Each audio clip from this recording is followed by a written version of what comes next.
not a Zoom room. So as Anna said, so my talk today will be about a certain comparison of two mirror constructions. One of these constructions is due to Gross and Siebert using log Gromov-Witten invariants, and the other is due to Keel and Yue using non-archimedean naive counts of non-archimedean curves.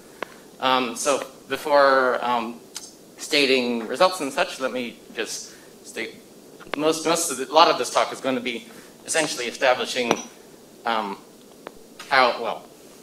some of these mirrors are defined. So we first let xd xd be it's not meant to be that be a log Calabi-Yau pair. So what will I mean by this today? So I'll assume that for some of these assumptions are simplifying.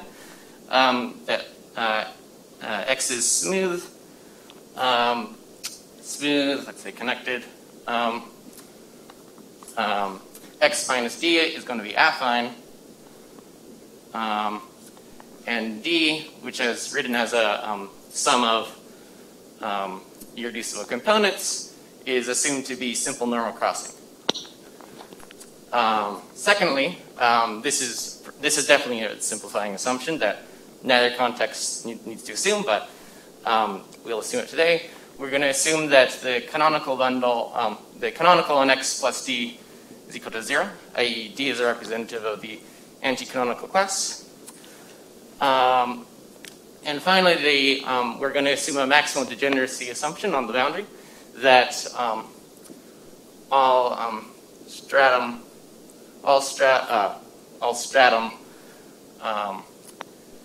contain a zero stratum.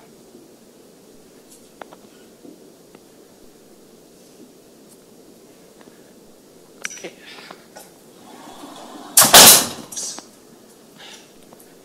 Okay. So with this, let's see what the next step was. Right. So let's let div d x r star. Let's let this be the dual vector space, or the vector space dual to the group of divisors supported on divisors supported on D.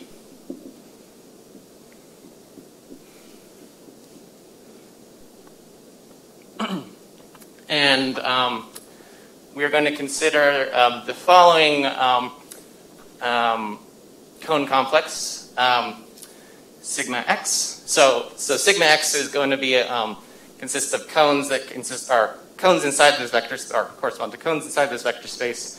In general, we're going to be thinking of this as a tropicalization of this pair xd. In fact, if we consider xd equipped with xd as being a log smooth scheme, which is what the Gross-Siebert construction works in, this is precisely what's called the tropicalization of this guy. But since I don't want to necessarily assume that people know what that is, I'm just going to define it like this. That we have the cones of this guy consist of so the cones are of this form. They're cones spanned by so di as I wrote above are components of the divisor, and di star are dual bases inside div d inside this group. So these are the cones where I is some set such that if we intersect the elements the elements di corresponding to I inside the set, we're assuming this is not equal to the empty set. I.e., these correspond to strata of the S and C divisor. And furthermore, let's let sigma x z be the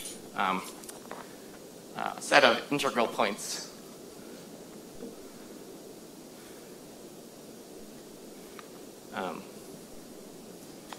in sigma x, which again I'll sometimes refer to this as the tropicalization of the pair xt.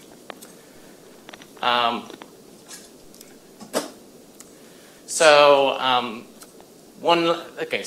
in both the constructions of Gross-Siebert and Keel-Yue, this mirror family is constructed as the spectrum of a certain algebra defined over a certain monoid ring. So let me define what this monoid ring is in a second. So we let Sx be equal to the ring K is, I guess, we're going to be working over an algebraically closed field of characteristic 0. So really, I guess I want to say this is C in our, well, for simplicity, I think we'll say this. I think this is C. The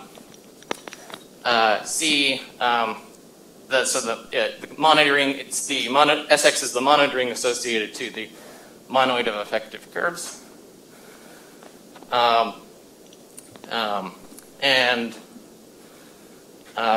Consider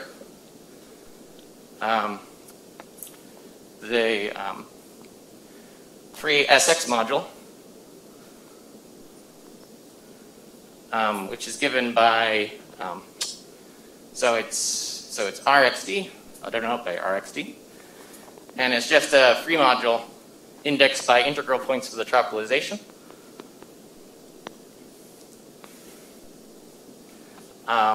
The basis elements I'm going to denote by theta p times Sx.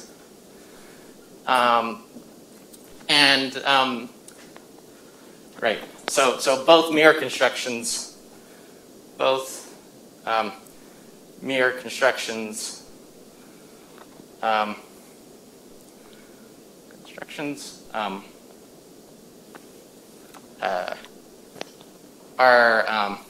Sx algebra structures, are given by algebra structures on this module.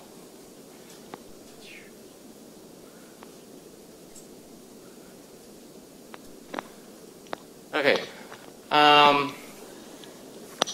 So how? So how are these? How are these rings defined? Okay. Actually, first off, let me note that once we do actually get an Sx algebra structure on this, flatness is, or the flatness of the course, if you take spec of these algebras and consider the corresponding morphism, you get automatically get that this family is flat, just by the fact that it's a free module. So let's just take that. But if we take, so in order to define this algebra structure, both Gross and Siebert and Keel-Yue define it via structure constants. So if we take k elements of the k integral points of the tropicalization, and so you take their product, we just express this formally as a sum in P overline RA theta R Z to the A. And right, the question is, right, the input in both of these mirror constructions are how these structure constants are defined. These are weighted counts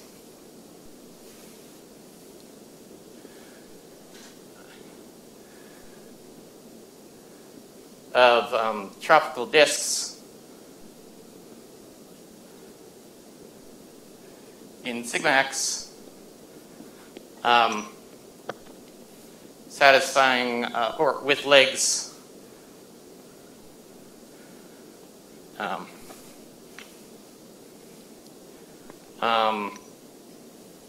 with, I guess, input legs, I would put this in quotes,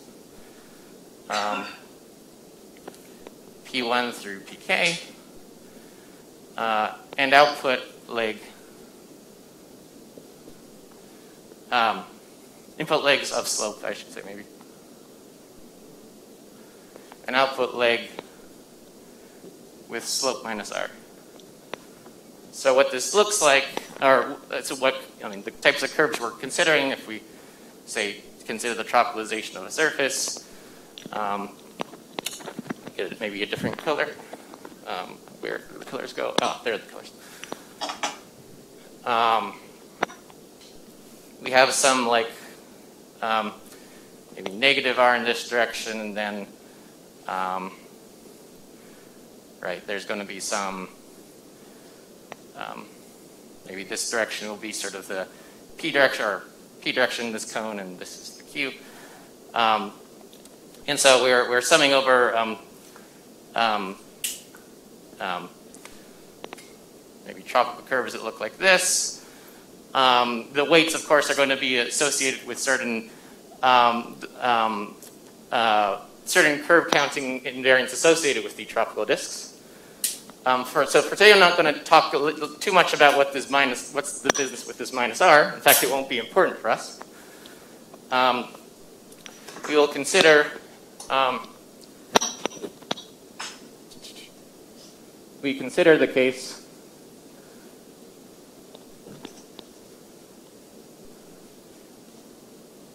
of r equals 0, and for ease of expedition, let's also assume that the pi is equal to mi times di star. So in the literature, these points in the tropicalization are associated with contact orders, which are called divisorial.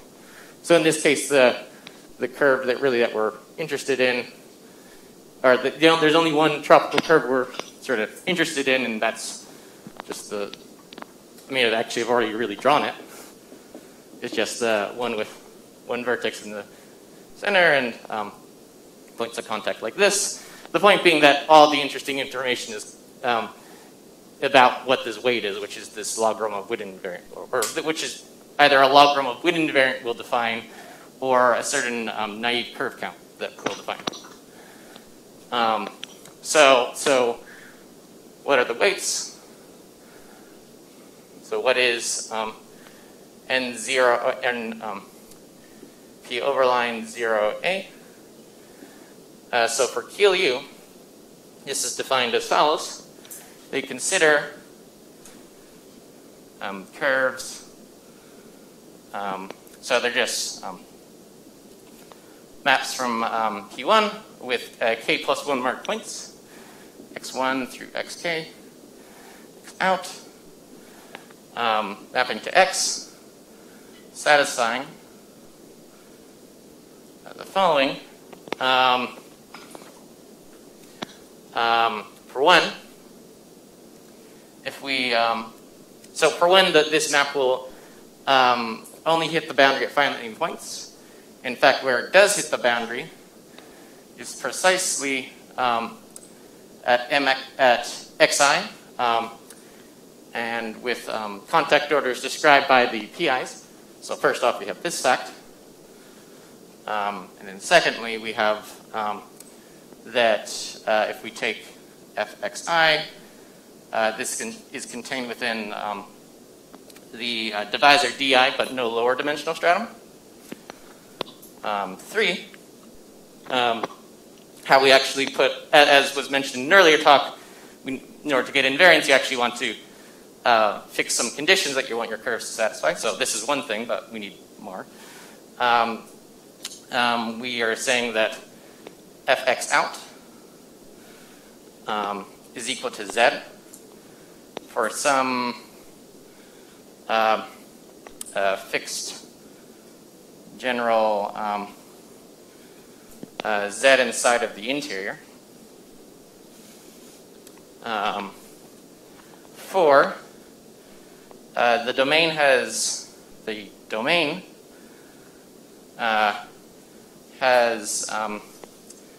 fixed general modulus, i.e. if I consider the domain of this curve to correspond to a point of M0 k plus 1, the moduli space is genus 0 curves with k plus 1 marked points, it should be some general point in that. Some fixed general point of that. And 5, the condition is if I It's just the degree condition. If I push forward a fundamental class on P1, I get my class A.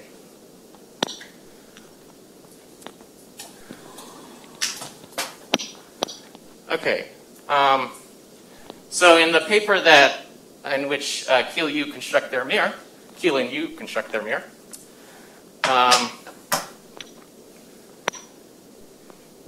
Keel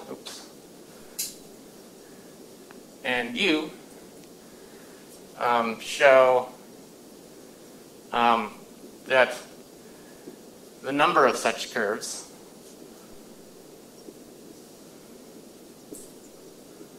for one is finite,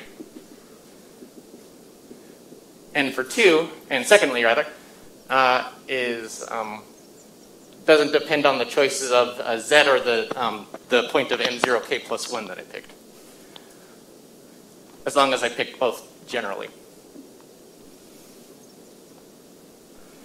And in how they Keel and Yue construct their mirror,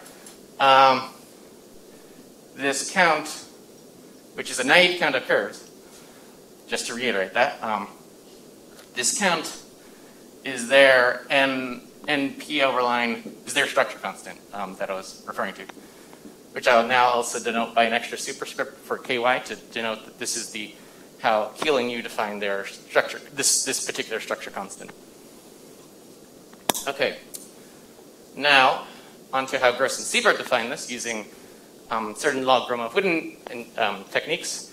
So actually there's a little unpacking that's necessary here because this invariant you need to, so Gross and Siebert define their structure constants using products of pairs of theta functions and not necessarily k-tuples of theta functions. Nonetheless, you can still say something. In fact, you can still write this as an explicit log Gromov-Witten invariant. We note that P1 pk 0 and A in the class A give a moduli stack, or associated to this data, I should say, moduli stack of log stable maps.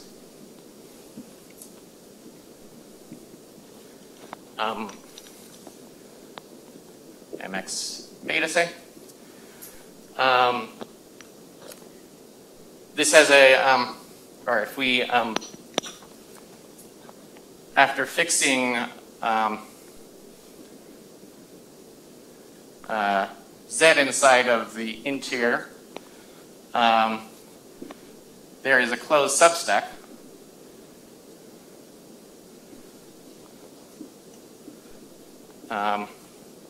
consisting of curves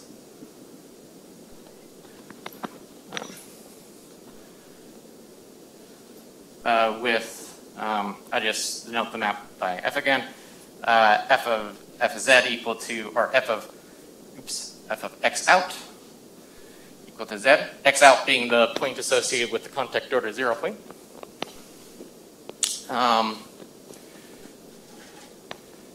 And we denote this stack by mx beta underscore z. So this moduli stack has a perfect obstruction theory associated with it that's defined in the original intrinsic mirror symmetry paper of Gross and Siebert, which has an associated virtual fundamental class of dimension k minus 2.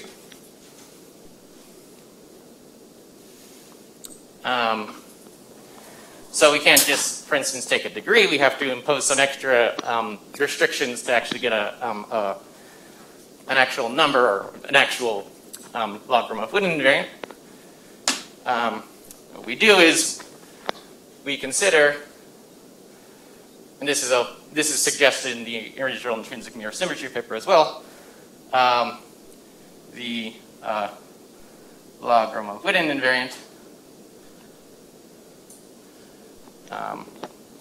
in which we integrate against the virtual fundamental class of our stack. And we take the psi class the cotangent line associated with the point x out, and we take k minus 2 powers of this. So now, with this invariant defined,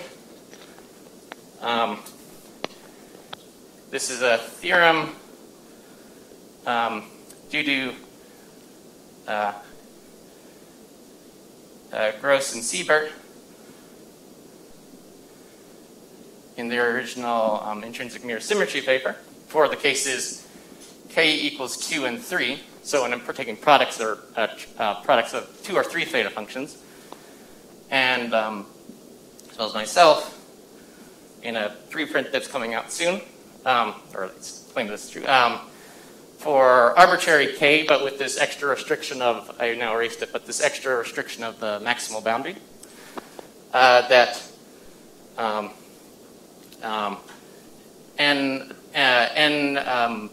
p overline 0 a, the Gross-Siebert structure constant, is this log Gromov-Witten invariant.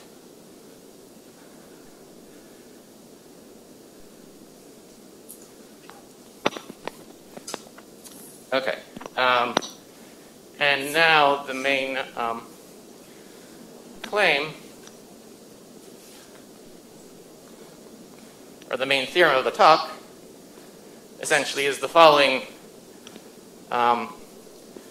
following result, which essentially says this log Gromov-Witten invariant is in fact enumerative, says that in the case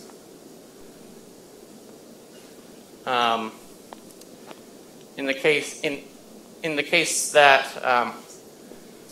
D supports a Neff divisor, we have the equality, these structure constants are equal. So n p overline 0a ky is equal to n p overline 0 a gs. So I'm not sure how much time I have left, but yeah, okay, maybe I'll just comment on how the generic modulus pops up in this. So how the fixed general point inside of Z, which was that's input data to both of these constructions. What's maybe not immediately clear from how this log Gromov-Witten invariant was defined on this side is exactly how the fixed modulus pops up in this definition. I just make a point that the modulus of the domain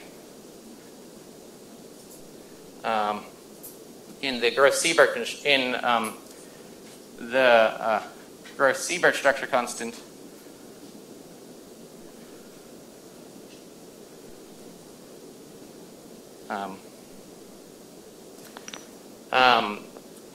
is fixed by the following fact.